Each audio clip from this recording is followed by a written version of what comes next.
ప్రభు అయిన యేసుక్రీస్తు నామములో మీ అందరికి శుభాభివందనాలు, దైవాశీస్సులు. సంతోషంగా ఉన్నారా?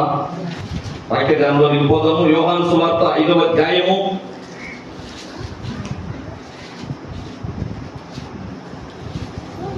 30వ వచనం నుంచి చదువుకుందాం. యోహాను సువార్త 5వ అధ్యాయము 30వ వచనం. నా అంతట నేను ఏమీ చేయలేను, నేను వినున్నట్లుగా తీర్పు తీర్చుతున్నాను. నన్ను పంపిన వాని చిత్త ప్రకారమే చేయకూడదు గాని నా ఇష్ట ప్రకారం చేయకూడదు గనక నా తీర్పు న్యాయమైనది. నన్ను గురించి నేను సాక్ష్యం చెప్పుకునే నా సాక్ష్యం సత్యము కాదు, నన్ను గురించి సాక్ష్యం ఇచ్చు వేరొకడు కలడు. ఆయన నన్ను గురించి ఇచ్చు సాక్ష్యము సత్యమని ఎరుగుదును. మీరు యోహాను వద్దకు కొందరిని పంపితురి, అతడు సత్యమునకు సాక్ష్యం ఇచ్చను. నేను మనుషుల వలన సాక్ష్యం అంగీకరింపను గాని మీరు రక్షింపబడవాలని ఈ మాటలు చెప్పుచున్నాను. అతడు మండుచు ప్రకాశించుచున్న దీపమై ఉండెను. మీరు అతని వెలుగులో ఉండి కొంతకాలము ఆనందించుటకు ఇష్టపడితిరి. అయితే యోహాను సాక్ష్యం కంటే నాకు ఎక్కువైన సాక్ష్యం కలదు. దేవుడి మాటలను మన వినికిడిలో ఆశీర్వదించును గాక. ఆమేన్. ప్రభువారు ఏం చెప్తున్నాడంటే, నా గురించి నేను సాక్ష్యం ఇచ్చుకోవటం సత్యం కాదు. నా గురించి నేను ఏదైనా చెప్పుకుంటే నేను అట్లా, నేను ఇట్లా, నేను అది చేస్తాను, ఇది చేస్తాను అని నేను చెప్పుకోవటం కాదు. అది ఎట్లా ఉంటుందంటే డబ్బా కొట్టుకున్నట్టు ఉంటుంది, సొంత డబ్బా కొట్టుకున్నట్టు. అయితే మీరు నన్ను నమ్మాలి.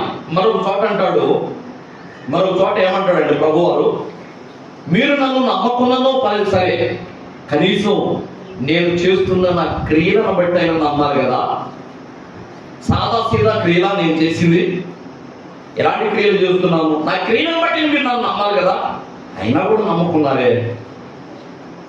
అసలు ఇలా తయారైపోయారు, ఈ మధ్య నేను అద్భుతాలు చేయటం అనవసరం అని చెప్పేసి వెళ్ళిపోయాడు.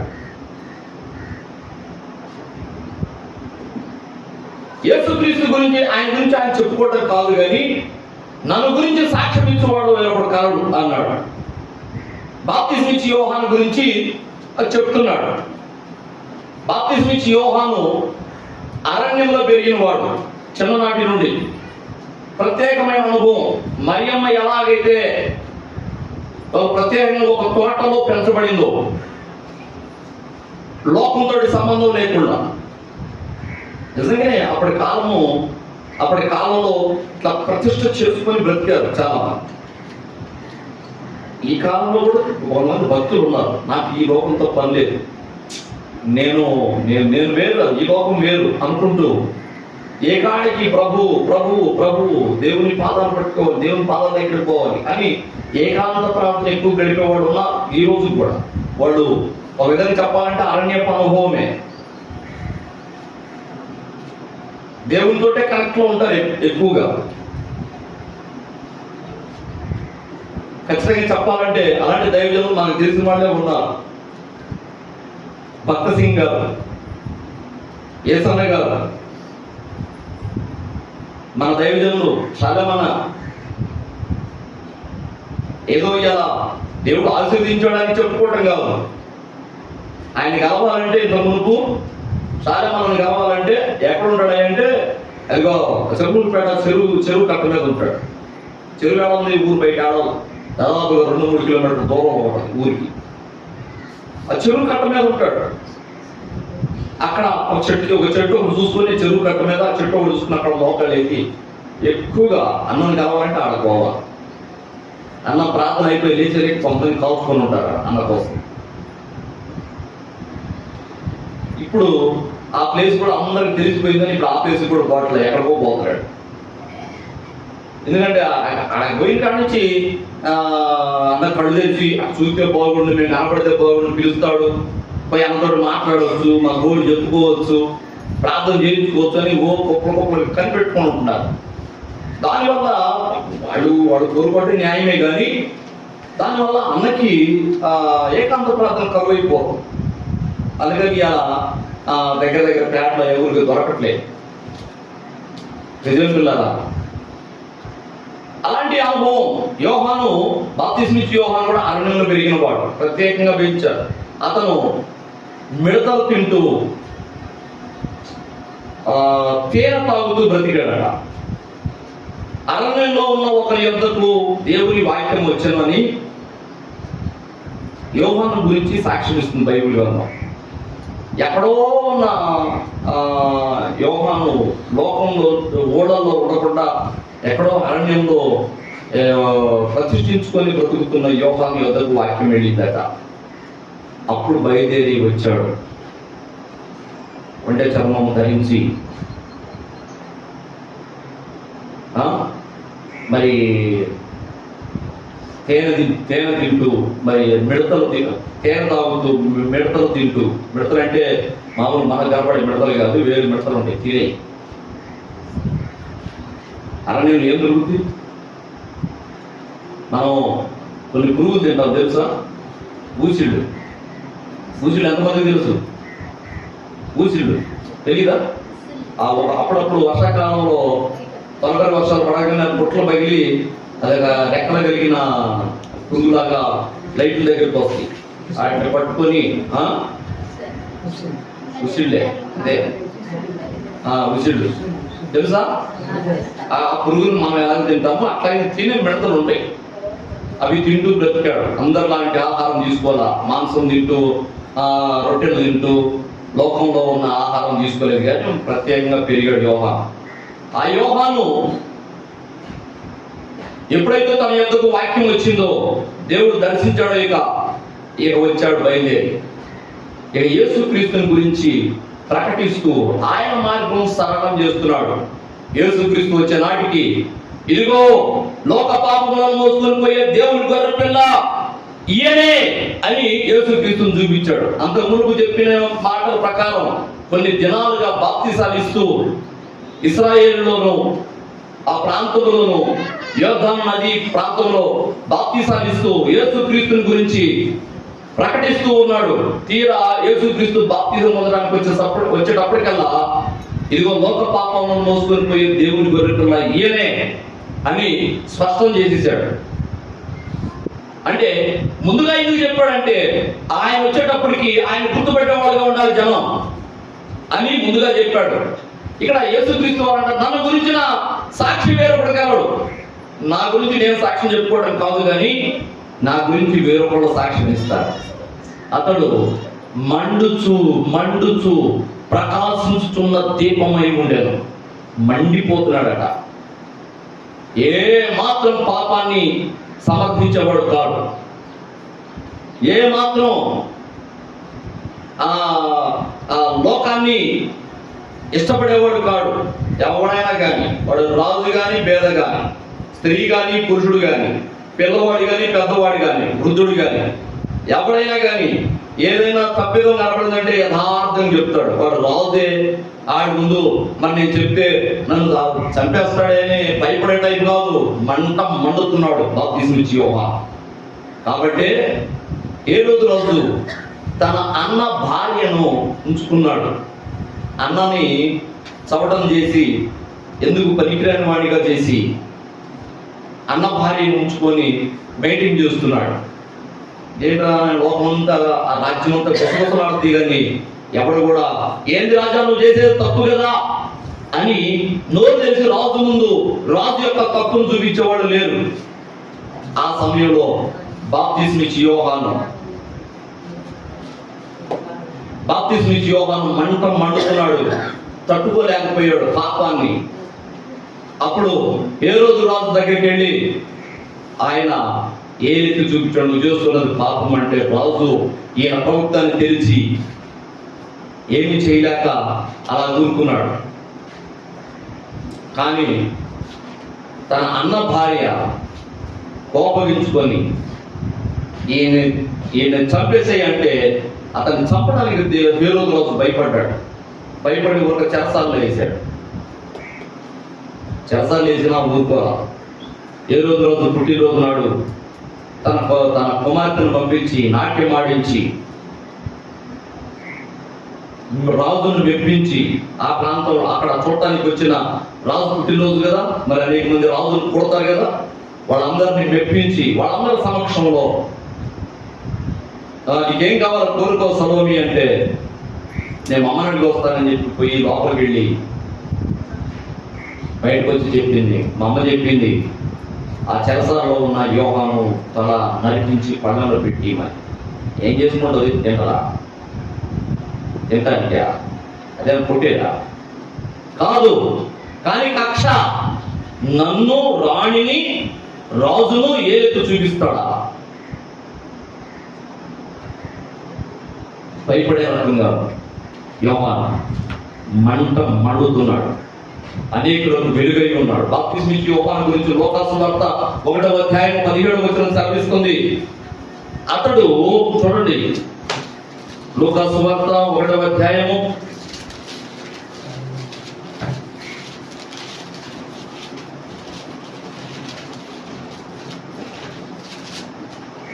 16వ వచనం చూడు, 15 నుంచి. అతడు ప్రభు దృష్టికి గొప్పవాడై ద్రాక్షారసమైనను మద్యమైనను త్రాగక తన తల్లి గర్భమున పుట్టినది మొదలుకొని పరిశుద్ధాత్మతో నిండుకొనిన వాడి ఇశ్రాయేలులో అనేకులను ప్రభు అయిన వారి దేవుని వైపునకు త్రిప్పును, మరియు అతడు తండ్రుల హృదయం పిల్లల తట్టుకును అవిధేయులను నీతిమంతుల జ్ఞానం అనుసరించుటకును త్రిప్పి ప్రభు కొరకు ఆయత్తపడి ఉన్న ప్రజలను సిద్ధపరచుటకై ఏలియా యొక్క ఆత్మయు శక్తియు గలవాడే ఆయనకు ముందుగా వెళ్ళును గనక నీకు సంతోషమును మహా ఆనందమును కలుగును, అతడు పుట్టినందున అనేకులు సంతోషింతురు అనేను. బాప్తిస్మిచ్చు యోహాను గురించి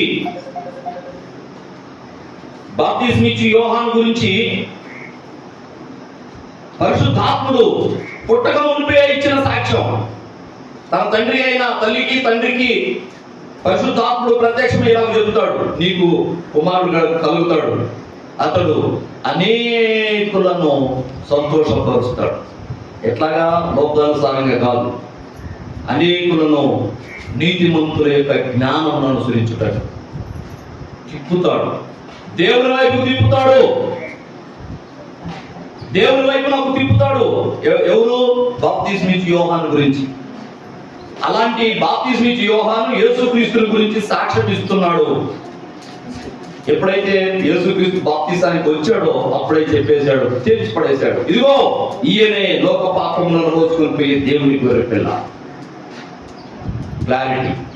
అయితే ప్రభు అంటాడు, నా గురించి నేను సాక్ష్యం చెప్పుకోవడం మీరు నమ్మకపోవచ్చు, సత్యం కాదనుకుందాం, కానీ నా గురించి సాక్ష్యం ఇచ్చేవాడు ఒకడు ఉన్నాడు. మీరు కొంతమంది పంపించారు కదా యోహాను దగ్గరికి, తెలుసుకున్నారు కదా, ఆయన ఏం చెప్తున్నాడు? నేను కాదు గొప్పవాడిని, నా దగ్గర కాదు రావాల్సింది, వేరొక ఆయన ఉన్నాడు, ఆయన చెప్పుకో వారైనా నేను విప్పడానికి కూడా అర్హుని కాను, నా వెనక వచ్చేవాడు నాకంటే శక్తివంతుడు అని చెప్తున్నాడుగా. నమ్మకం కలగట్లేదా మీకు? ప్రియమైన పిల్లరా, ఇక్కడ బాప్తిస్మిచ్చు యోహాను ఎలా ఉన్నాడు అంటే మండేవాడిగా ఉన్నాడు. అనేక కుటుంబాలను సంతోషింపజేసేటట్టుగా ఉన్నాడు. అంటే ఏం చేస్తున్నాడంటే యేసుక్రీస్తును చూపిస్తున్నాడు. తను వెనక వచ్చాడు, తను వెనక పుట్టాడు. బాప్తిస్మిచ్చు యోహాను కంటే 6 నెలలు చిన్నవాడిగా పుట్టాడు యేసుక్రీస్తు. బాప్తిస్మిచ్చు యోహాను ముందుగా వచ్చి యేసుక్రీస్తు గురించి అనేక విషయాలు చెప్తూ ఉన్నాడు. ఆ తర్వాత యేసుక్రీస్తు వారు బాప్తిసానికి వచ్చాడు. అంటే ముందుగా యోహాను వచ్చి చేసింది ఏంటంటే రాబోయే వ్యక్తిని గురించి, యేసుక్రీస్తుని గురించి, మెస్సియాను గురించి, లోకరక్షకుడి గురించి ప్రకటించడానికే నేను పుట్టాను అన్నాడు. మరి దేవుడు అంటున్నాడు, నా పిల్లలారా చూడండి, మార్కు సువార్త 16వ అధ్యాయము 15వ వచనం, మీరు సర్వలోకములకు వెళ్ళి సర్వ సృష్టికి సువార్తను ప్రకటించండి, సర్వజనులను నాకు శిష్యులుగా చేయండి. బాప్తిస్మిచ్చు యోహాను ఏం చేశాడో మీరు కూడా అది చేయాలంటున్నాడు. బాప్తిస్మిచ్చు యోహాను ఎలాగైతే యేసుక్రీస్తుని జనానికి పరిచయం చేశాడో మనము కూడా యేసుక్రీస్తుని పరిచయం చేయాలి. అంటే ఏమంటున్నాడు? బాప్తిస్మిచ్చు యోహాను ఎలాగైతే మండుచూ ఉన్నాడో మండుచు ఏమన్నాడు? యోహాను సువార్త 5వ అధ్యాయము 35వ వచనం ఏమన్నాడు? అతడు మండుచు ప్రకాశించుచున్న దీపమై ఉండెను. మీరు అతని వెలుగులో ఉండి ఆనందించడానికి మీరు ఇష్టపడ్డారు కదా. అంటే అతను చెప్పిన మాటలు చొప్పున మీరు నడవడానికి ఇష్టపడ్డారు కదా, ఆనందం వెతుక్కున్నారు కదా అందులో. మరి ఈ రోజున నన్ను అడుగుతున్నాడు, నువ్వెలా ఉన్నావు? బాప్తిస్మకి యోహాను వలె ఉన్నావా? నేను మాత్రం రక్షింపబడ్డాను కదా, ఆహా చాలు, నా పక్కింటో రక్షింపబడకపోయినా పర్వాలేదు, వాడు నాశనం అయిపోవాలి, వాడు నరకానికి పోవాలి అనుకుంటున్నావా? ఎలా ఉన్నావు? నీకు ఏమన్నా బాధ్యత ఉందా? అందుకు నీ పక్కింటో సంగతి అక్కడ ఇంట్లో వాళ్ళే రక్షింపబడాల్సిన వాళ్ళు ఉన్నారు, వాళ్ళ గురించి నీ కన్నీరుందా? ఆత్మీయతలో మండుతున్నావా?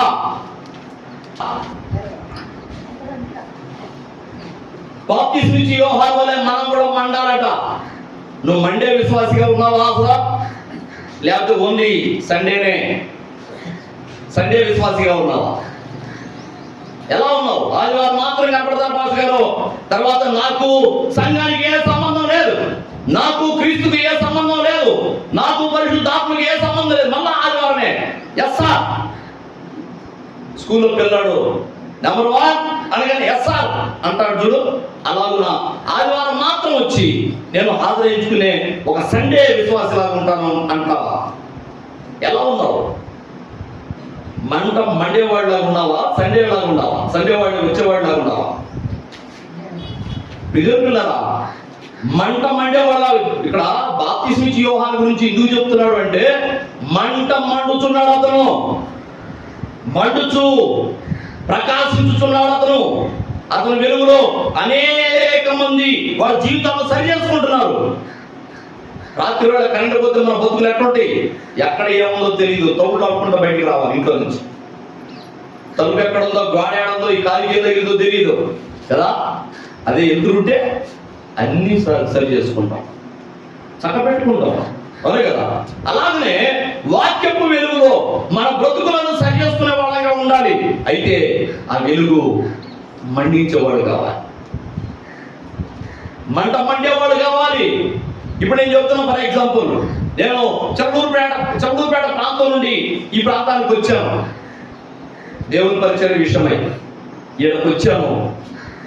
నేను శాలేమన్నంతా మండలేకపోయాను, కానీ ఎంతో కొంత మండుతున్నాను. కొన్ని ఆత్మలను రక్షించగలుగుతున్నాను. ఇక్కడ కొంత పని జరుగుతుంది, దర్శలో కొంత పని జరుగుతుంది. నా వల్ల నేను కొద్ది దీపంలాగా నేను ఉన్నాను. మరి కొంతమంది ఈ దీపం వెలుగులో కొన్ని జీవితాలు బాగుపడ్డాయి, కొన్ని జీవితాలు సరిచేయబడ్డాయి. అవునంటారు కాదంటారా? అలాగునా మరి మీరు మండేవాళ్ళుగా ఉండాలా? మండేవాళ్ళుగా ఉండాలా? లేకపోతే ఓన్లీ సండే విశ్వాసమే అన్నట్టుగా ఉన్నారా? ఎలా ఉన్నారు? మనం పరిశీలించుకోవాలి. నేను ఖచ్చితంగా 3-4 మాటలే చెప్తాను, సమయం లేదు. చూడండి, మరొక మాట చూద్దాము. మత్తయి సువార్త 15వ అధ్యాయం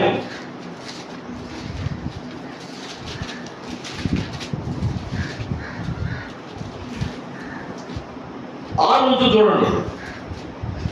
మీరు మీ పారంపర్యాచారము నిమిత్తమై దేవుని వాక్యమును నిరర్ధకం చేయుచున్నారు. వేషధారులారా, ఈ ప్రజలు తమ పెదవులతో నన్ను కనపరచుదురు కానీ వారి హృదయము నాకు దూరముగా ఉన్నది. మనుషులు కల్పించిన పద్ధతులు దైవోపదేశములని బోధించుచు వారు నన్ను వ్యర్థముగా ఆరాధించుచున్నారు అని యెషయా మిమ్మును గురించి ప్రవచించిన మాట సరియే అని వారితో చెప్పి జనసమూహములను పిలిచి మీరు విని గ్రహించుడి అన్నాడు. మీరు మీ పారంపరాచారం అంటే ఆ తాత ముత్తాత నాటి నుండి వస్తున్న కొన్ని ఆచారాలు. అమ్మో, తాత ముత్తాత నుండి కొన్ని ఆచారాలు వస్తాయి. నేను ఇట్లా వస్తే, ఈ కాలనీలోకి వస్తే, ఇళ్ళకాడకు వస్తే కొన్ని గ్యార మండలు కనబడుతున్నాయి వాటిలో. ముళ్ళకంప అంటే దాని అర్థం మీకు అర్థం కాక పెట్టుకుంటున్నారు కానీ మా బతుకులు ఇంకా ముళ్ళకంపలాగానే ఉన్నాయి అని మనం చెప్పకనే చెబుతున్నాం. మన ఇళ్ళ ఉంది అవి పెట్టుకొని. ఇదేంది ఎందుకని ఇది పెట్టారు అంటే ఇది ఎప్పటి నుంచో మా తాత నాటి నుంచి వస్తుందండి. మాకు అవి పెట్టుకుంటే శుభం కలిగిద్దండి. మరి కలిగిందా శుభం? కలిసి వచ్చిందా కుప్పలో? మరి ఎందుకంటే మరి అది తీయట్లేదు?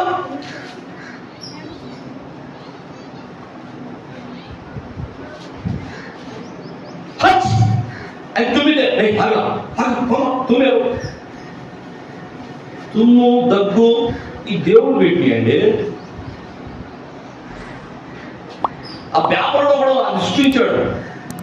తుమ్మితే పోకూడదు, పిల్లి ఎదురైతే పోకూడదు, ఆడ మనిషి ఎదురు రాకుండా పోకూడదు, ఆదివారం రోజు పడవడికి పోకూడదు, సొక్క ఎదురైతే పోకూడదు, విధవరాలు ఎదురొస్తే పోకూడదు. దరిద్రం కదా ఇదంతా. బైబిల్ ఏమో చెప్పింది ఇవన్నీ. మీరు వంశ పారంపరాచారంగా వస్తున్న కొన్ని ఆచారాన్ని పాటిస్తూ దేవుని వాక్యాన్ని నిరర్థకం చేస్తున్నారని ఇక్కడ చెప్తుంది. వాక్యాన్ని అర్థం లేనిగా చేస్తున్నారు మీరు. ఇప్పటికీ కూడా కొంతమంది విశ్వాసం ఇవ్వడంలో భర్త బయలుదేరి వెళ్ళాలంటే భార్య ఎదురు రావాలి.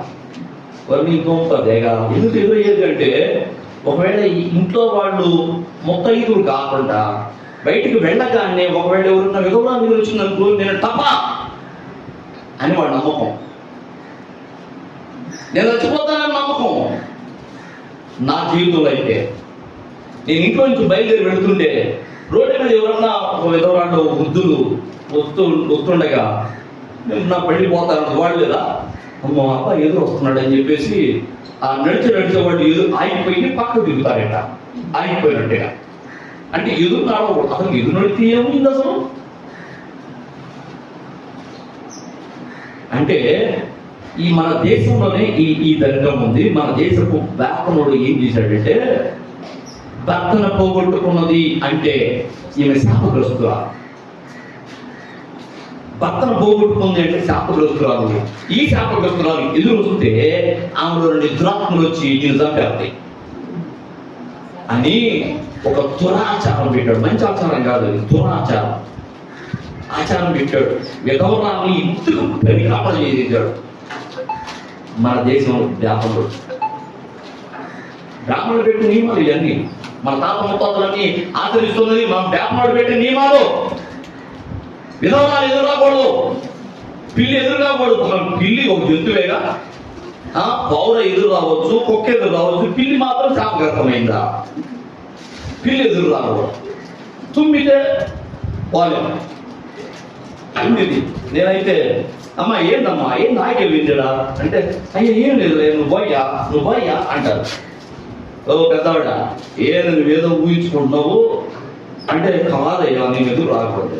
ఏం కాదు, ఇప్పుడు నువ్వు ఎదురు వస్తే నేను పోయేది. నువ్వు ఎదురు రావాలా నేను పోవాలా, లేకపోతే నేను పోవాలి. నువ్వు ఆడే ఉంటావు నేను ఏడే ఉంటాను. నువ్వు ఎదురు రావాలా నేను పోవాలా. నాకేం కాదు. నా దేవుడు చెప్పాడు అవన్నీ దురాచారాలు రా, వంశ పారంపర ఆచారాల మీద ఆచరించకూడదని బైబిల్ చెప్తుంది. నేను పాటించను, నేను నమ్మను. నువ్వు ఎదురు రా. నువ్వు ఎదురు వస్తే నువ్వు పెద్దదానివి, నన్ను ఆశీర్వదించవలసిన దానివి. నువ్వు ఎదురు వస్తే నాకు ఇంకా శుభం కలిగింది. ఏం కాదు రా, నేను సాయంత్రం వచ్చి నీకు కనపడతా. నాకేం కాదు, నువ్వు భయపడమాకు రా. ప్రత్యేకంగా ఆమె మొండికి పడి ఆమె ఎదురు రానిచ్చి నేను పోయేవాడిని. అయ్యా ఏమోనయ్యా అనుకుంటే ఎదురు వస్తాడు. మొండికి పడతా నేను, ఎందుకంటే ఈ దురాచారాలను మనం అరికట్టాలి. ఎదలా నేను వస్తే ఏం కాదు. అర్థమైందా?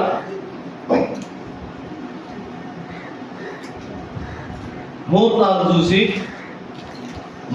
చూసి వేమన పద్యం పడతాడు. నాకు రాదుగా నా పద్యం. ముహూర్తాలు శకునాలు చూసి అబ్బాయికి పెళ్లి చేశాడు.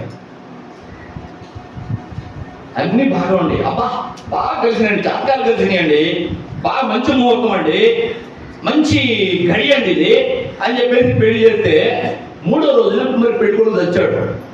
ఎందుకు తెచ్చాడు రా అని వేమన అడుగుతాడు. వేమన పద్యాలు అన్ని చూసావు కదా మరి, ముహూర్తాలు చూసావు, బాయలు చూసావు, గడియలు చూసావు, జాతకాలు కలిసి అన్నావు, అంతా బాగానే ఉంది. మరి మూడో రోజు ఎందుకు వచ్చాడు? అంటే వేమన కూడా ఏం చెప్తాడంటే ఈ జాతకాలు, ఈ శకునాలు, ఈ మంచి గడియలు ఇవన్నీ కూడా వట్టి బూటకమే, ఏమీ లేదు. వేపనోడు పక్కన గడుపుకోవడానికి ప్రతి దానికి వాటి దగ్గర పోవాలని.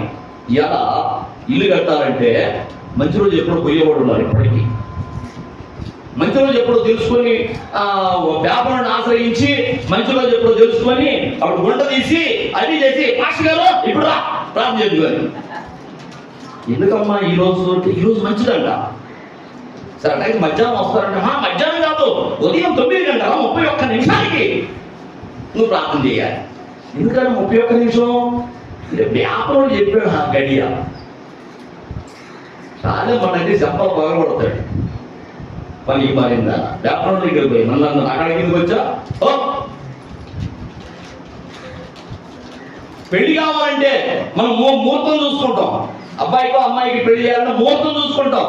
ఈ రోజు మంచిదే కాదు. మా పెళ్లి అయితే అమావాస్య రోజు అయింది. అమావాస్య నిజమే, అమావాస్య రోజు అయింది మా పెళ్లి. మరి మాకేం కాలేదు. పాస్టర్ గారు ఖాళీ చూసి పెట్టాడు అంతే. మా పెళ్లి చేస్తే పాస్టర్ గారు నష్టపేటలో పాస్టర్ గారు తన ఖాళీ ఎప్పుడు ఉందో చూసుకున్నాడు. అయ్యా తన రోజు పెట్టుకోండి అన్నాడు అంతే. అది అమావాస్య వచ్చిందా, పౌర్ణమి వచ్చిందా, పాడ్యం వచ్చిందా ఇవన్నీ చూడాలి. ఆయన అమావాస్య రోజు పెళ్లి. తర్వాత మాకు తెలిసింది ఏం అమావాస్య రోజు పెట్టాడు. అయితే నాకు కూడా వాటి మీద చిన్ననాటి నుండి పెద్దగా పట్టింపులు లేవు కాబట్టి ఏం కాదు కానీ అనుకున్నాం నేను కూడా. అదే ఒకవేళ ఆ ముహూర్తం చూసేవాడైతే ముందు వాడు గుండెలకు వస్తాడేమో. ఓరో నాయన నా పెళ్లి అమావాస్య రోజు అయిపోయింది, ఇంటే ఉంది, నా బతుకు తెల్లారిపోయినట్టే. వంశ పారంపరాచారాలను బట్టి మనము వాక్యాన్ని నిరర్థకం చేసుకున్నామాట. నువ్వు వాస్తులు చూసేవాడిగా ఉన్నావా, వాస్తవికతలో ఉన్నావో చూసుకోవాలి. మనం వాస్తులు చూస్తున్నావా? ఇంకా ఇల్లు కట్టాడు బాగా. ఇప్పుడు నేను చెప్పానుగా ఫైనాన్స్ విద్యల సంగతి మీకు చెప్పి ఇంతకుముందు. ఈ చేతికి 5 ఉంగరాలు పెడతాడు, ఈ చేతికి 5 ఉంగరాలు పెడతాడు, ప్యాట్లో ఫైనాన్స్ దిగుతాడు, తలపాగా దొరుకుతాడు. ఆయన మామూలు తనవుతాడు కదా పేటలో, తిరుపతిపేటలో 3 స్టేర్ల బిల్డింగ్ ఒకటేసారి కట్టాడు. ఒకటేసారి కట్టి మొత్తం హంగులన్నీ చేసేసి తెల్లవారుజామున దాంట్లో బిల్డింగ్ అంతా ఆవును తిప్పి దానికి పాసు అంతే పోపిస్తే పవిత్రం అంట. వాడు హిందువులు పాసు పోపిస్తే ఆవును తిప్పితే ఇంట్లో అది పాసు పోస్తే పవిత్రం అంట. వ్యాపారుడు చెప్పాడట, చేశాడు. వాస్తు అంతా పర్ఫెక్ట్గా ఉంది. ఇంజనీర్ ఉండాలి, దానికి సిద్ధాంతులు ఉండాలి. 3 స్టేర్ల బిల్డింగ్ గమ్మున ఒకటేసారి ఓపెనింగ్. అబ్బా బంధువులందరూ వస్తున్నారు. తెల్లవారుజామున కొడుకున్నాడు. అర్ధరాత్రి దాకా బాగా ఆవును తిప్పి పూజలు చేసి హోమగుండం వేసి అంతా చేసి అర్ధరాత్రి దాకా ఆవున మొత్తం 3 స్టేర్లు తిప్పి మెట్లు మీదుగా తెల్లవారుజామున పడుకున్నాడు. తీరా చూస్తే 7 గంటలకి ఆ వంట చేసేవాడు వంట చేస్తున్నారు. పొద్దున్నే 7 గంటలకి వంట చేస్తున్నారు. ఇల్లంతా ఊడుద్దామని ఊడ్చేవాడు వచ్చి నేను ఇంకా లేకలేదు అని లేపితే లేవట్లా. అయిపోయింది ప్రాణం, నిద్రలోకి పోయింది ప్రాణం. అంత వాస్తుకి అంత సిద్ధాంతం చూసి వాస్తులు చూసి సిద్ధాంతులను పిలిపించి సిద్ధాంతులకు ఒక్కొక్కడికి వేరు పెట్టాలి. వల్ల వాళ్ళు కరెక్ట్గా చూసి చెప్తారని ఇంచి తేడా లేకుండా అన్ని మూలలు 4 మూలలు ప్రతి గది టేబుల్ పెట్టి కొలిసి మరీ కట్టాడు. అంతా పర్ఫెక్టే. మరి ఎందుకు వచ్చాడు ఓపెనింగ్ రోజే? ఏంటంటే నేను చెప్పేది గోడలను బట్టి, స్థలాన్ని బట్టి, గుంటను మెరకలను బట్టి, బరువు పెట్టే దాన్ని బట్టి, ఎదురొచ్చే దాన్ని బట్టి, విధవరాలను బట్టి, పిల్లిని బట్టి, శకునాన్ని బట్టి మనిషి ప్రాణానికి ఎటువంటి సంబంధం లేదు. దేవుడు ఒకటే చెబుతున్నాడు, జీవ మరణములు యెహోవా వశమందున్నవి. అంతే, ఆయన చేతిలో ఉంటే అంతే. ఆయన ఎప్పుడు చేసుకోవాలంటే అప్పుడు చేసుకుపోతాడు, ఉంచుతాడంటే ఉంచుతాడు. అంతేగాని పిల్లి ఎదురు వచ్చిందాను, విధానాలు ఎదురు వచ్చిందానో, వాస్తు బాగుందానో లెక్క చూసేవాడు కాడు మన దేవుడు. నువ్వు వాస్తవాల్లో ఉన్నావా, వాస్తు ఫాలో అవుతున్నావా? నిర్ణయించుకో, పరిశీలించుకో నేను నువ్వే. విలియం కేరీ పోరాడాడు తెలుసా? ఇలాంటి వాస్తుల విషయాల్లో, ఈ మూఢనమ్మకాల విషయంలో విలియం కేరీ ఎంత పోరాటం చేశాడు. సతీ సహగమనం, భర్త చచ్చిపోతే భార్యను బతుకుండగానే మంటలు వేసేయాలి, భార్యని బతకపోవడం. చూడు మరి, భర్త కనుక చనిపోతే భార్యని సజీవ దహనం, భార్యని అంతే అదే మంటలు వేసేస్తారు, చంపేస్తారు. ఎంత దురాగతం అంటే వ్యాపముడు పెట్టింది. మన దేశానికి పట్టిన దరిద్రమే వాడు. ఎందుకంటే కులాలు పెట్టింది వాడు, మత విద్వేషాలు రేపుతుంది వాడు, ఇవాళ మత విద్వేషాలు రేపుతుంది వాడే. వాస్తవికంగా ఉండడు, వాస్తుల్లోనే ఉంటారు వాడు. నువ్వెలా ఉన్నావు? నువ్వు ఇంకా వాస్తులు ఫాలో అవుతున్నావా? ఇలాంటి దురాచారాలు నేను ఫాలో అవుతున్నావా? ఏం చెప్తుందంటే చూడండి, ఏం చెప్తుంది? మీరు మీ పారంపర ఆచారం నిమిత్తమై దేవుని వాక్యమును నిరర్థకం చేయుచున్నారు. ఇదిగో ఈ ప్రజలు తమ పెదవులతో నన్ను స్తుతించుదురు గాని వారి హృదయం నాకు దూరంగానే ఉంది అని ప్రభువు చెప్తున్నాడట యెషయా ప్రవక్త ద్వారా. ఈ మనుషులు పెదవులతో మాత్రమే నన్ను స్తుతిస్తారు, కానీ వాళ్ళ హృదయం ఎలా ఉందో తెలుసా? నాకు చాలా దూరంగా ఉంది. ఎందుకంటే ప్రభు అంటే అన్ని మూఢనమ్మకాలు పట్టించుకుంటారు వాడు. ఒక ఇంటికి పోతుంటే వాకిట్లో పోతుంటే గడప అడ్డం వేసింది, ఎనప వస్తుంది. ఎందుకమ్మా ఇది అన్న అంటే అది పిల్లతల్లి ఉంది కదా ఆ ఇంట్లో, పిల్లతల్లి ఉంటే ఆ ఇల్లు ఏం చేసిద్ది? ఇను దెబ్బకి దురాత్మం రావా, దుష్టశక్తులు రావా, కీడు రాదా? అసలు ఎంత ఇంకొంచెం అన్న ఆలోచన లేదు. ఆ ఇను కాపాడేది అయితే ఇక దేవుడు ఎందుకు? ఆ జ్ఞానమన్నాలు కాపాడే అయితే దేవుడు ఎందుకు? విధనా దెబ్బకే నువ్వు వచ్చేటట్టయితే ఇక దేవుడు ఎందుకు? వాస్తు ప్రకారం నువ్వు బతికేటట్టయితే ఇక దేవుడు ఎందుకు? దురాచారాలను మనం ఫాలో అవుతున్నామంటే వాక్యాన్ని నిరర్థకం చేస్తున్నాం. మనలో నుండి మన హృదయంలో నుండి బాగోకపోతే మనం ఇంకా ప్రభువుకు దూరంగానే ఉన్నాం, మన పరలోకం బాగా. వారు పెదవులతో నన్ను స్తుతిస్తున్నారు కానీ వాళ్ళ హృదయం నాకు దూరంగా ఉన్నా అన్నాడు ప్రభు యెషయా ద్వారా. ఎదురు స్తోత్రం చేద్దాం, హల్లెలూయా. లేవండి మా తోలుగా.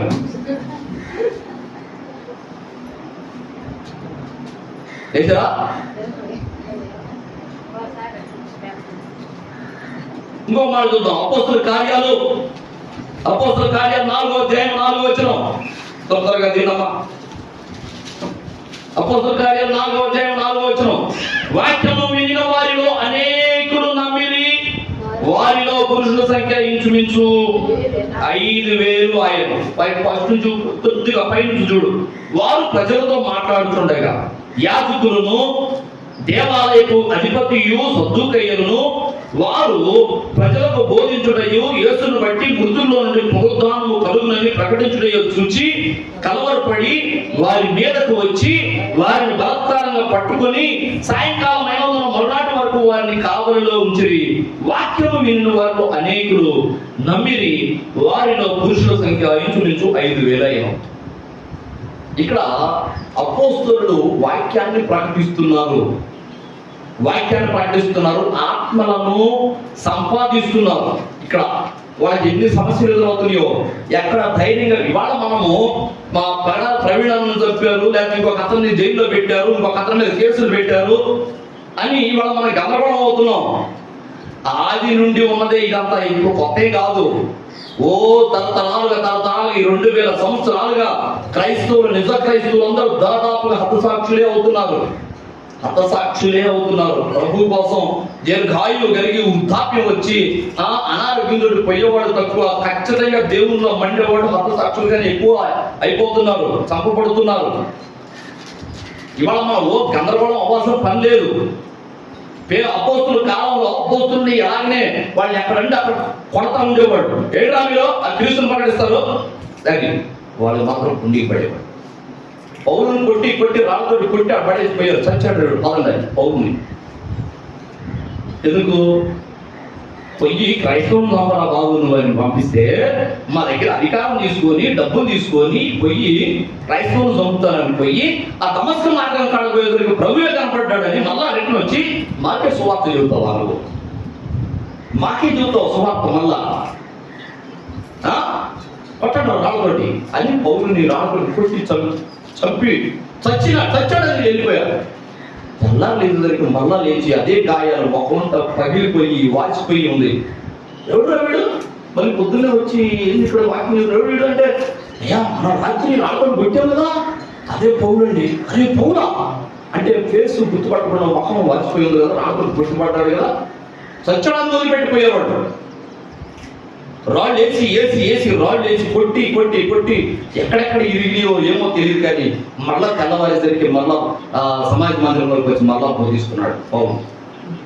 ఏందో తెలుసా? భారం. ఆత్మను సంపాదించాలి. ఎందుకు దెబ్బతింటారు? డబ్బులు మన ఒకడు యవనస్తుడు గట్టిగా ఒక 10 సంవత్సరాలు 30 సంవత్సరాలు వచ్చాము. ఎక్కడ? మన అనకాపల్లి సైడ్ వెస్ట్ గోదావరి. 2 రోజుల క్రితం వచ్చింది వీడియో నాకు వాట్సాప్లో వస్తుంది. సువార్త ప్రకటిస్తున్నాడంట. ఒక కానిస్టేబుల్ సహాయంతో కొంతమంది మొదలు వచ్చి వాడిని పట్టుకొని వాడిని కొట్టారేమో ముందు తెలియదు, భయపెట్టారు. ఆయన మోకాళ్ళ మీద కూర్చోబెట్టారు. మోకాళ్ళ మీద కూర్చోబెట్టి నువ్వు సువార్తను ఎందుకు ప్రకటిస్తున్నావు, ఈ బైబిల్ ఎందుకు ప్రకటిస్తున్నావు, నువ్వు తప్పు కదా, మత ప్రచారం చేయకూడదని నీకు తెలియదా అంటే వాళ్ళు ఏం మాట్లాడలేదు. మత ప్రచారం చేయకూడదని ఎక్కడుంది? నాకు ఇష్టమైన మతాన్ని నేను అవలంబించుకోవచ్చు, దాన్ని ప్రచారం చేసుకోవచ్చు అని రాజ్యాంగం 25వ సవరణలో ఉంది కదా, 19వ సవరణలో ఉంది కదా అని మాట్లాడట్లా. అవునండి, మోకాళే ముక్కు నేలపడాయి, అందులో మోకాళ్ళు ఇలా వంగి ముక్కు నేలపడాలి, సరిగిరాయి అని కొడుతున్నారు. తర్వాత నీ దగ్గర ఉన్న పుస్తకాలు సువార్త పత్రికలో ఆ పత్రికలు చించేసాయి అంటే చించేస్తున్నాడు. మనకి ఎక్కడైనా చెప్తావా సువార్త అంటే చెప్పను. ఏడైనా కనపడ్డావు, ఈ మధ్యలో కనపడ్డావో భయపెడుతున్నా. నేను చేయనండి, తప్పు అయిపోయిందండి, నేను సువార్తను ప్రకటించనండి చెప్తున్నాడు. మాకు ఆ గ్రూప్లో పెట్టిన వాళ్ళు ఏం పెట్టారంటే ఇట్లాంటి పిరికి వాళ్ళు సువార్తకి రాకూడదు, సువార్త ప్రకటనకు రాకూడదు, ఇట్లాంటి పిరికి వాడు. నిజమే, సువార్త ప్రకటనకి అట్లాంటి పిరికి కూడా పనికిరాదు. అక్కడేదో భయపడితే అసలు వాస్తవానికి అసలు ఆ కానిస్టేబుల్ తప్పు. అతను ఒక పబ్లిక్ సర్వెంట్ అయి ఉండి ఒక మతానికి కొమ్ము కాస్తూ దగ్గరుండి మరి ఆ పని చేస్తున్నాడు. అతని మీద కేసు పెట్టాలి. అసలు ఇవాళ తండ్రి సన్నిధి మినిస్ట్రీకి నీళ్లు లేకుండా చేశారు. మంచినీళ్ళు సప్లై లేదు, అయిపోయింది, ఆపేసేయండి అన్నారట. తండ్రి సన్నిధి చెరుకులపేట తండ్రి సన్నిధికి దాదాపు 40-50 వేల మంది వచ్చి కూర్చుని ఆ మందిరానికి మంచినీళ్ళు సప్లై చేయొద్దు అని ట్యాంకీ కాడకి ట్రాక్టర్లు వెళ్తే ఆ మంచినీళ్ళు పట్టొద్దు అన్నారు మీకు అన్నారట. ఎందుకు? ఈయన కూడా మాట్లాడుతున్నాడు, దైవజనులు కూడా సాగమని కూడా మాట్లాడుతున్నాడు ప్రవీణ్ పగడాల గురించి మాట్లాడుతున్నాడని కక్ష కట్టి ప్యాట్లో ఎమ్మెల్యే మరి నీళ్లు ఆపేపించాడు. భయపడతాడా? భయపడే టైంలో చాలమ్మా. ఆయన అంటున్నాడు ఏదన్నా అప్పుడప్పుడు వచ్చి బాగా పండగలప్పుడు మీటింగ్లప్పుడు వచ్చి బాగా వేదిక ఎక్కి పలకరిస్తుంటారు. అదంతా ఊరక పై పలకరింపులే, ప్రేమ కాదు, పాడు కాదు. వాళ్ళలో ఉన్న విషయం ఇప్పుడు బయటపడుతుంది. చూడండి, ఇంతకుముందు పార్టీ వాళ్ళు చేశారు, ఇప్పుడు పార్టీ వాళ్ళు ఇప్పుడు వీళ్ళు చేస్తున్నారు. ప్రతిసారి సాయం ఒకడు వస్తాడంట, ఇయ్యోడయ్యా ఏ తీయండి లెక్క తీయండి అంటాడ. సారి వారానికి ఇంకొకడు వస్తాడంట, ఇదే తిట్ట చేస్తున్నారు, ఇదే అట్ట చేస్తున్నారు అంటాడట. ఎందుకు వస్తున్నారు వీళ్ళు? ఎవడో పంపిస్తున్నాడు అధికారుల్ని. భయపడే ప్రసక్తి లేదంటున్నాడు అన్న. నిజమే, భయపడకూడదు. తాటాకు చప్పుడుకి ఏంటది? తాటాకు చప్పుడుకి సామెత ఏందమ్మా? ఉడతూపులకు చింతకాయలు రావు అంటారు. ఉడతూపులు అయితే తాటాకి చప్పుళ్ళకి ఏదో అంటారు, బెదరకూడదని. ఇట్లాంటి వాటికి భయపడే ప్రసక్తి లేదు. అవసరమైతే హతసాక్షులు అవుతాం, ప్రాణత్యాగం చేయడం, సావడానికి సిద్ధపడే, బలి అవడానికి సిద్ధమయ్యే బలిపీఠం ఎక్కింది. బలిపీఠం ఎక్కేవాడు ఒక దైవజనుడు అంటే బలి అవడానికి సిద్ధమయ్యే బలిపీఠం ఎక్కింది. కాబట్టి భయపడే ప్రసక్తి లేదు. ఆత్మల సంపాదన మన ధ్యేయం, ఆత్మల రక్షణ మన ధ్యేయం. ప్రతి ఒక్కరి మీద ఆత్మల భారం ఉండాలి. ఆత్మల గురించి ఆత్మల సంపాదన గురించి భారం ఉండాలి. నువ్వు ఎలా ఉన్నావు? ఆత్మల సంపాదిగా ఉన్నావా? ఆస్తులు సంపాదన చేసేవాడిగా ఉండాలా? ఆస్తులు కూడా పెట్టుకుందాం అనుకుంటున్నావా? ఆత్మలను సంపాదిస్తున్నావా? భూమి మీద ఉండగా ఆయన పని చేయాలి. మనం పోయిన తర్వాత అక్కడ లెక్క చెప్పాలి. మనందరి బాధ్యత. అర్థమవుతుందా? ఏంది పాస్టర్ గారు, నువ్వు కదా చెప్పేది, మమ్మల్ని చెప్పమంటావు ఏంటంటారా? నువ్వు కదా చెప్పేది, మమ్మల్ని చెప్పమంటావు ఏంటంటారా? ఒకవేళ మీరు చెప్పలేకపోయినా మీరు చెప్పవలసిన ప్రాంతంలో చెప్పగలిగిన వాళ్ళని పిలిపించి మరీ చెప్పించారు. అందుకే మీ ఇళ్ళ దగ్గర కూడికలు పెట్టండి, మీరు కొద్దిగా సపోర్ట్ చేయండి, నేను వచ్చి చెప్తాను మీ పక్షంగా అని అంటుంది. నేను మన అద్భుతంగా ఋతుమమ్మ ఇంటి దగ్గర పోయిన వారం ముందు వారం కూడికి పెట్టాం. దగ్గర 50 మంది కూడుకున్నారు. వాళ్ళు చాలా సంతోషమైంది. అలాగున్నా మనము కనీసం వారానికి ఒకసారి 2 వారాలకు ఒకసారి అయినా అలా వీధి కూడికలు పెట్టకపోతే ఇక్కడ ప్రతిసారి రాదు. ఎందుకంటే ఇంకా అందరూ ఇది రావడం తెలుసా, ఏదో మతం అని, కులం అని, లేకపోతే పార్టీ అని విభేదాలు ఉన్నాయి. అలాంటి విభేదాలు ఉన్నవాడు అసలు అవసరం లేదు. ఇక్కడికి ఆ విషయంలో సచిన వాడు అయితే రావాలి. నాకు కులం ఏంది, నాకు మతం ఏంది, నాకు పార్టీ ఏంది, నాకు ఎస్ఐ కావాలనుకున్నవాడు వస్తాడు. పార్టీ పిచ్చి ఉండేవాడు, కుల పిచ్చి ఉండేవాడు, వాడు రాలేదని మనం బెంబేస్తాల్సిన పని లేదు, బాధపడాల్సిన పని లేదు. అసలు అట్లాంటి వాడు రాకుండా మాకు లేదు. వాడిలో మార్పు వస్తే వాడే వస్తాడు. ఎక్కడికైనా వస్తాడు, ఎక్కడికైనా వస్తాడు, శ్మశానంలోకైనా వస్తాడు, అడుగులోకైనా వస్తాడు. ఆ మార్పు రానోడు వాడి గురించి మనం అంత వాడు రానే అనుకోతున్నారే అని భయం అవసరం లేదు. మనం బెంబేలంతా బాధపడాల్సిన పని లేదు. అర్థమైందా? ఇంకా కులం విషయంలో సాగకపోతే వాడు ఆ కులం మాది ఈ కులం అని సాగకపోతే, కులం విషయంలో సాగకపోతే అసలు పండుగ ఎక్కడపోతావు నువ్వు? మన తల్లిగారు పోయినాలో ఆ తల్లిగారు సుబ్రహ్మ ఇంటి దగ్గర సువార్త కూడా పెడుతూ అద్భుతంగా అసలు వాడు ఎంతో చక్కగా ఇళ్ళపక్కడు ఇళ్ళకి మరీ కూర్చొని విన్నారు. ఎక్కడ ఆటంగా ఇద్దరు అనుకున్నారు. నాకు భలే ముచ్చటేసింది ఆ రోజున ఆ తల్లిగారు సువార్త ప్రకటన చేపిస్తే. ఆ మాత్రం ధైర్యం మనం చేయలేకపోతున్నాం. మన ఇళ్ళ దగ్గర పోవటం అంటే అమ్మో ఖర్చు, మళ్ళీ 4 కేజీలు అన్నం ఉండాలి, అయితే 400 ఖర్చు పెట్టి ప్రాణాలు పెట్టాలి. అమ్మ మనవాళ్ళుగా మనం ఆస్తులు సంపాదించుకున్నాం బాగా. మరి మనం ఆస్తులు పోడేసుకున్నాం. ఆస్తులు మనం పక్కన చేసిపోతాయా? ఆత్మల సంపాదన కావాలమ్మా.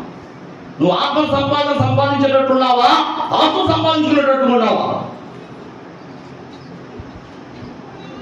ఆస్తులు కూడా పెట్టుకో. వెండి బంగారం నిన్ను పరలోకానికి తీసుకువెళ్ళవు. ఖచ్చితంగా నేను చెప్తున్నా, నువ్వు దేవుడి కోసం పడే తపనే, నువ్వు పడే ఆ దేవుడి కోసం నువ్వు కలిగి ఉన్న ఆరాటమే నిన్ను పరలోకానికి తెచ్చింది. కానీ నువ్వు ఆస్తులు కూడా పెట్టుకున్నంత మాత్రం నీ వెండి బంగారం, నీ ఇళ్ళు, నీ పొలాలు నిన్ను పరలోకానికి తీసుకుపోవు. ఆస్తుల సంపాదనలో ఉన్నావా, ఆత్మల సంపాదనలో ఉన్నావు? నువ్వు పరిశీలించుకో. మొట్టమొదటిగా ఏం చెప్పావు? మండే విశ్వాసిగా ఉన్నావా, ఓన్లీ సండే విశ్వాసిగా ఉన్నావా? రెండవది, ఇది మూడవది,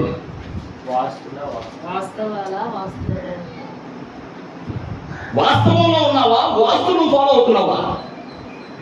ఎలా ఉన్నావు? వాస్తువులోకి రావాలి మనం. వాస్తులోకి కాదు, వాస్తవం యథార్థంలోనికి రావాలి. వాస్తువుని, మూఢనమ్మకాన్ని, దురాచారాలు మనం ఇంకా ఫాలో అవ్వకూడదు. హల్లెలూయా. నాలుగోదిగా చూడండి, మార్కు సువార్త 10వ అధ్యాయం. మార్కు సువార్త 10వ అధ్యాయం 45వ వచనం చూడు.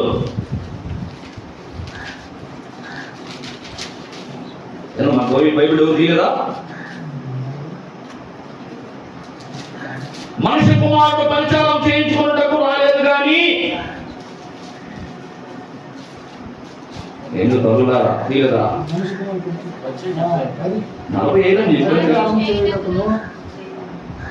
మనిషి కుమారుడు పరిచారం చేయించుకున్నకు రాలేదు కానీ పరిచారం చేయుటకును అనేకులకు ప్రతిగా విమోచన క్రయధనములు తన ప్రాణము ఇచ్చుటకును వచ్చాను. పరిచర్య చేయడానికి వచ్చాను అన్నాడు ప్రభువే.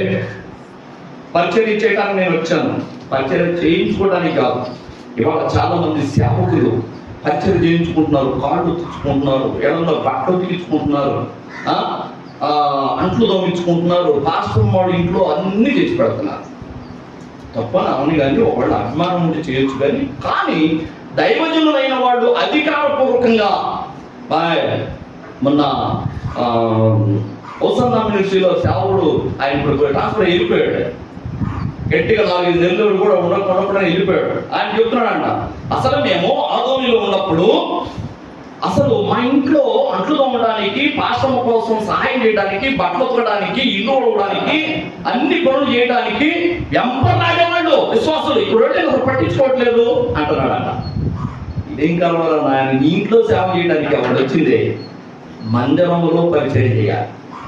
మందిరంలో పరిచయం, మందిరంలో పనిచేయాలి. నా ఇంట్లో పనిచేయాలి, నా ఇంట్లో మేము చేసుకుంటాం, మందిరంలో పరిచయం చేయాలి నీ చేత అయితే అని మందిరంలో పరిచయం చేయించాలి. పరిచర్య చేసే విశ్వాసంగా ఉన్నావా నువ్వు? ఎక్కడైనా అవకాశం వస్తే పరిచర్య చేయాల్సి వస్తే చాలా మంది కూటాలు పెట్టుకోవడానికి వెనకాడుతుంది. ఎందుకో తెలుసా? ఈ శాఖ అంతా యాడ్ చేస్తాం మనం, ఈ ఆడపడులు పెడతాం మనం. చాకరీ చేయడానికి ఒకవేళ 4 కేజీలు అన్నం వండి పెట్టాల్సి వచ్చింది, లేకపోతే 400 ఖర్చు పెట్టాల్సి వచ్చింది. ఇదంతా ఎదుగులే మనకు వచ్చిన బాధ. కోటమొద్దు పాడు. హల్లెలూయా. పరిచర్య చేసే విశ్వాసిగా ఉన్నావా, లేకపోతే అసలు పరిచర్య చేయించుకుంటున్నావు నువ్వే? ఏదన్నా మనకి కొంతమంది అత్తల చేత, వయసులో పెద్దవాళ్ళ చేత పరిచర్య చేయించుకుంటారు. పిల్లలైన వాళ్ళు, యవ్వనస్తులైన వాళ్ళు మంచాల మీద కూర్చొని, అత్త అది తీసుకురా, వదిన ఇది తీసుకురా, అన్న అది తీసుకురా, అది అందుకు అది చెయ్యి, తెలీదా చేయటం అని ఇలాగ చిన్నవాళ్ళ అయ్యింది కూడా పెద్దవాళ్ళకి పన్ను పురమాయించి బాన్సలుగా చేసుకొని పరిచయం చేయించుకునే వాళ్ళు ఉన్నారు ఇళ్లలో కూడా. ఇలా నువ్వు అత్త మీద, దొత్తుల మీద, అమ్మల మీద పరిచయం దాన్ని ఏమంటారు, అహంకారంతో నువ్వు పెత్తనం చలాయిస్తున్నావేమో. పరిచర్య చేయించుకోవటానికి నేనే రాలేదు, నేను చేయటానికే వచ్చాను అన్నాడు అంద ప్రభువే. పరలోకం నుండి వచ్చిన ఆయన అక్కడ నిత్యము పరిశుద్ధుడు పరిశుద్ధుడు పరిశుద్ధుడు అంటూ కోట దేవతలు, కెరూబులు, శరాపులు మొత్తం సాగిలపడి మోకాళ్ళ మీద ఉండి ఈయన పరిశుద్ధుడు పరిశుద్ధుడు పరిశుద్ధుడు అని తల ఇలా ఉంచి, ఆయన వైపు చూడటానికి కూడా ధైర్యం చాలా తల ఇలా ఉంచి పరిశుద్ధుడు పరిశుద్ధుడు పరిశుద్ధుడు అని రాత్రి భాగంలో ప్రతి గానములు చేస్తుంటారు పరలోకంలో. అలాంటి ఆయన భూమి మీదకి వచ్చి పరిచర్య చేశాడు, శిష్యుల పాదాలు వేశాడు. నేను పరిచయం చేయించుకోవడానికి రాలేదయ్యా, చేయటానికే వచ్చాను, నా ఊపిరినంత వరకు మీకు నేను చేయాల్సింది ఏదో చేస్తాను అన్నాడు. కానీ మనమేమో మందిరంలో కొద్ది పరిచర్య అంటే నేనా, నేను చేస్తాను, నువ్వు చెయ్యి, నువ్వు జూనియర్ కదా, నువ్వు ఇప్పుడు వచ్చావు కదా, నువ్వు చెయ్యి, నేను సీనియర్నే. ఎంతకున్నా నాకు మీసాలు తిరిగినాయి, నాకు కొమ్ములు వచ్చినాయి, నేను సీనియర్ని, నన్ను చేయమంటావా? నువ్వు ఇన్నగా మమ్మల్ని వచ్చి మనలో సీనియారిటీ గర్వం. పరిచర్య మనము చేయించుకోకూడదు, చెయ్యాలి. నువ్వు ఎంత ఎదిగావో అంత ఒదగా.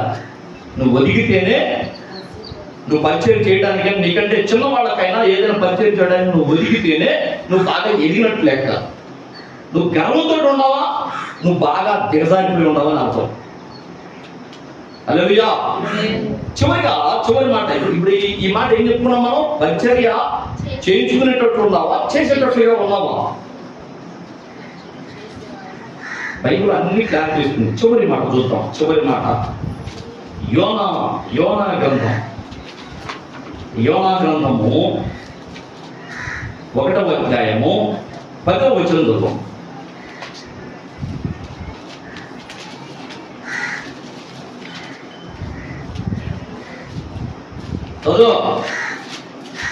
యెహోవా సన్నిధిలో నుండి పారిపో తాను యెహోవా సన్నిధిలో నుండి పారిపోతున్నట్టు అతడు ఆ మనుషులకు తెలియజేసి ఉండను కనుక వాళ్ళ సంగతి తెలుసుకొని మరింత భయపడి నీవు చేసిన పని ఏమని అతన్ని అడిగి, అప్పుడు వారు సముద్రము పొంగుతున్నది, తుఫాను అధికమవుతున్నది, సముద్రము మా మీదకు రాకుండా నిమ్మడుతున్నట్లు మేము నీకేమి చేయవలనని అతన్ని అడుగగా, యోనా నాయనా, దేవుడు యోనాతో ఏం చెప్పాడు?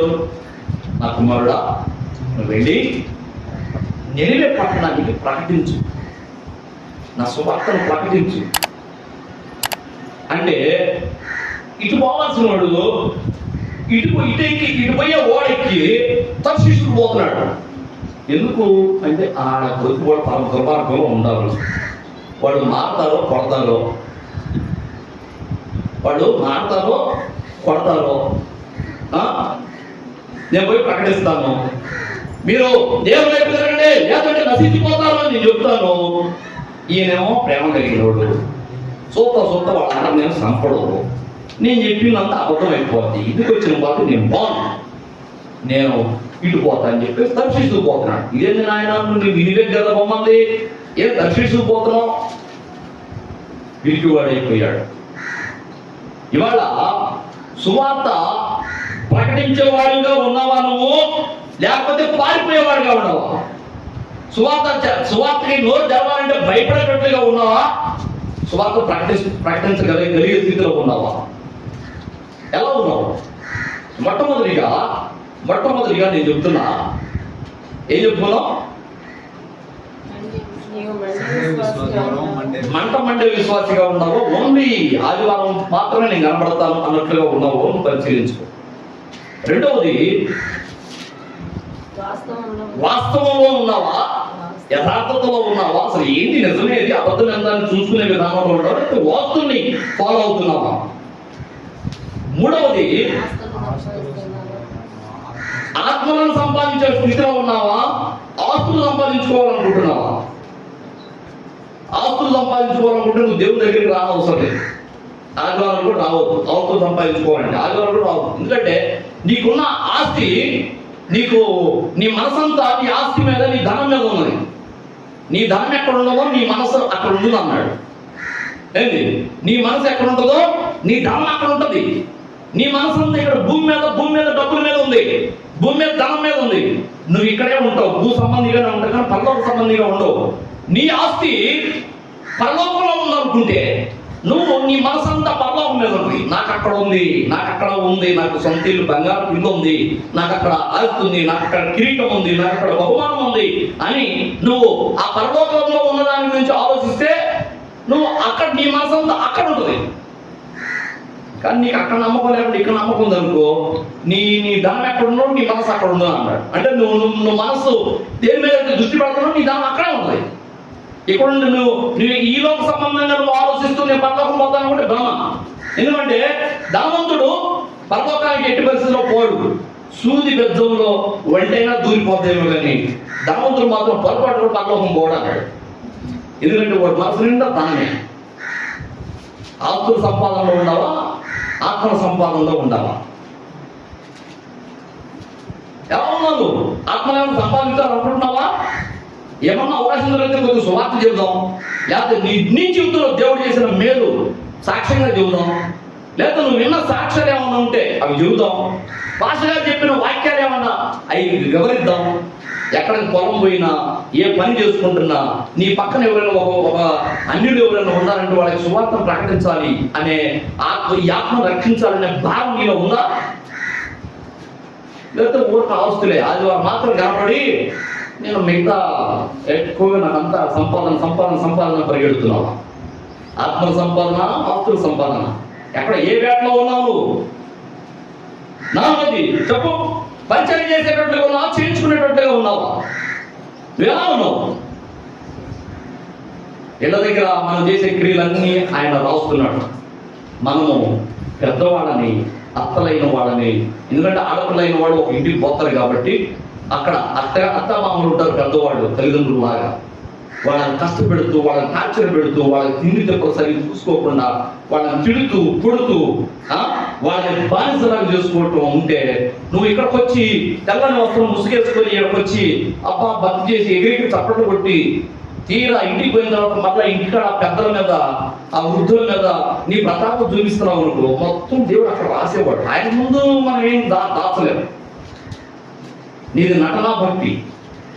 గుర్తుపెట్టుకో, నువ్వు నీ తల్లిదండ్రులకు లోపడినట్లుగా నీ అత్తమామకి లోపడాలి. అర్థమైందా? సంఘము ప్రభువుకి లోపడినట్లుగా భార్యవైన నువ్వు నీ భర్తకు లోపడాలి.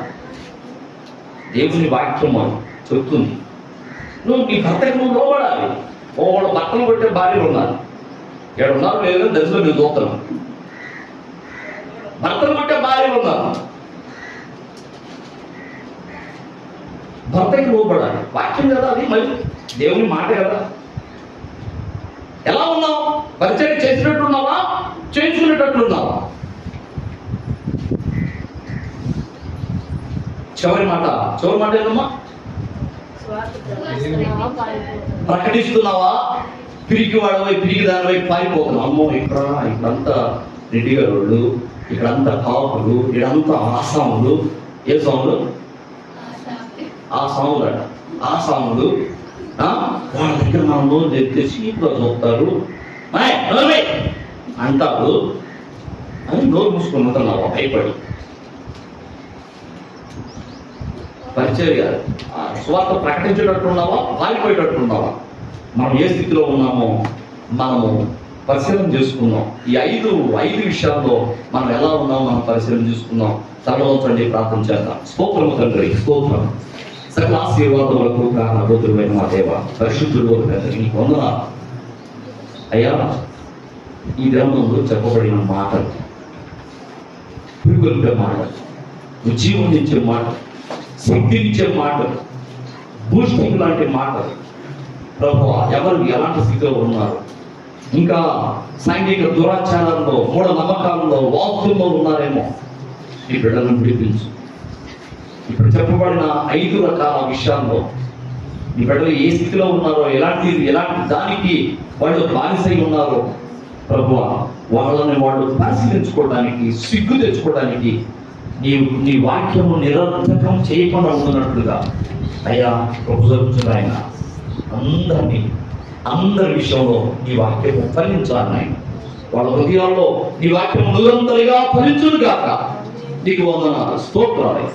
దుష్టుడు దూరించకుండా వాళ్ళ హృదయ మాటల చుట్టూ నీ అగ్ని ప్రకారం దయచి నీకే కృతజ్ఞతలు చెల్లిస్తూ యేసుక్రీస్తు పరిశుద్ధమైన నామంలోని అడిగి వేడుకొని పొందుకొని ఉన్నాం తండ్రి. ఆమేన్, ఆమేన్. మన తండ్రి అయిన దేవుని ప్రేమ, ఆయన ప్రియకుమారుడు మన రక్షకుడునైన యేసయ్య శాశ్వతమైన నిత్య కృప, పరిశుద్ధాత్మ దేవుని అన్యోన్యమైన సహవాసము, సహాయం, ఆదరణ, అభిషేకము మనకు సకల పరిశుద్ధులకు సదాకాలం తోడుగా ఉండి నడిపించును గాక. ఆమేన్, ఆమేన్, ఆమేన్. అందరికీ వందనాలు. దేవునికి స్తోత్రాలు.